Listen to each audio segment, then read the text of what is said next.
Hi guys, welcome back to my new mini vlog. So ನೋಡ್ರಿಪ್ಪ, ನನಗಂತೂ ಬೆಳಗ್ಗಿಂದ ಏನಾದರೂ ಸ್ವೀಟ್ ತಿನ್ನೋಂಗೆ ಭಾಳ ಅನ್ಸಾತಿತ್ತು ರೀ. ಅದರೊಳಗೂ ಗುಲಾಬ್ ಜಾಮೂನ್ ತಿನ್ಬೇಕು ಅನ್ನಂಗೆ ಭಾಳ ಅನ್ಸಾತಿತ್ತು ರೀ. ಅದಕ್ಕೆ ಇವಾಗ ಸೂಪರ್ ಮಾರ್ಕೆಟಿಗೆ ಹೋಗಿ ಗುಲಾಬ್ ಜಾಮೂನ್ ಪ್ಯಾಕೆಟ್ ತೊಗೊಂಡು ಬರೋಣ್ರಿ. ಅದಕ್ಕಿಂತ ಫಸ್ಟ್ ನೋಡ್ರಿಪ್ಪ, ಇಲ್ಲಿ ನನಗಂತೂ ಬಾಂಡೆ ಭಾಳ ಆಗ್ಯಾವ್ರಿ. 2 ಬುಟ್ಟಿ ಆಗ್ಬೋದು ರೀ ಇವು ಬಾಂಡೆ, ಅಷ್ಟು ಆಗ್ಯಾವ್ರಿ. ಇವಾಗ ಫಸ್ಟ್ ಇವ್ನು ತಿಕ್ಕೊಂಡು ಬರೋಣ್ರಿ. ಇಲ್ಲಿ ನೋಡ್ರಿ, ನಾನು 2 ಬುಟ್ಟಿ ಬಾಂಡೆ ತಿಕ್ಕೊಂಡು ಬಂದೆ ರೀ. ನಾ ಹೇಳಿದ್ನಲ್ರಿ 2 ಬುಟ್ಟಿ ಆಗಿರ್ಬೋದು ಅಂತಂದು ತಿಕ್ಕೊಂಡು ಬಂದೆ ರೀ. ಮತ್ತು ಇವಾಗ ಸೂಪರ್ ಮಾರ್ಕೆಟಿಗೆ ಹೋಗೋಣ್ರಿ. ಅದೇನು ಭಾಳ ದೂರ ಇಲ್ಲ ರೀ, ಇಲ್ಲೇ ಐತ್ರಿ. ಅಲ್ಲಿ ಹೋಗಿ ತೊಗೊಂಡು ಬರೋಣ್ರಿ ಗುಲಾಬ್ ಜಾಮೂನ್ ಪ್ಯಾಕೆಟ್. ಇಲ್ಲಿ ನೋಡ್ರಿ, ನಾನು ಗುಲಾಬ್ ಜಾಮೂನ್ ಪ್ಯಾಕೆಟ್ ತೊಗೊಂಡು ಬಂದೆ ರೀ. ಬೈ 1 ಗೆಟ್ 1 ಫ್ರೀ ಇದ್ವು ರೀ. ಅದನ್ನು ಹೋಗಿ ತೊಗೊಂಡು ಬಂದೆ ರೀ. ಮತ್ತು ಮಮ್ಮಿಗೆ ಪನ್ನೀರ್ ಬೇಕು ಅಂತ ಹೇಳಿದ್ರಿ ಫೋನ್ ಹಚ್ಚಿ, ಅದಕ್ಕೆ ಪನ್ನೀರು ತೊಗೊಂಡು ಬಂದೆ ರೀ.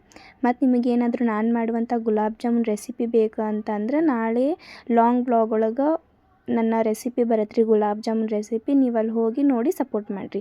ಮತ್ತು ನಿಮಗೇನಾದರೂ ನನ್ನ ಈ ಒಂದು ಮಿನಿ ವ್ಲಾಗ್ ಇಷ್ಟ ಆಗಿತ್ತು ಅಂತಂದ್ರೆ ನನ್ನ ಚಾನಲ್ಗೊಂದು ಲೈಕ್, ಶೇರ್, ಸಬ್ಸ್ಕ್ರೈಬ್ ಮಾಡಿರಿ. ಮತ್ತು ಸಿಗೋಣ ನೆಕ್ಸ್ಟ್ ಮಿನಿ ವ್ಲಾಗ್ ಒಳಗೆ. ಬಾಯ್.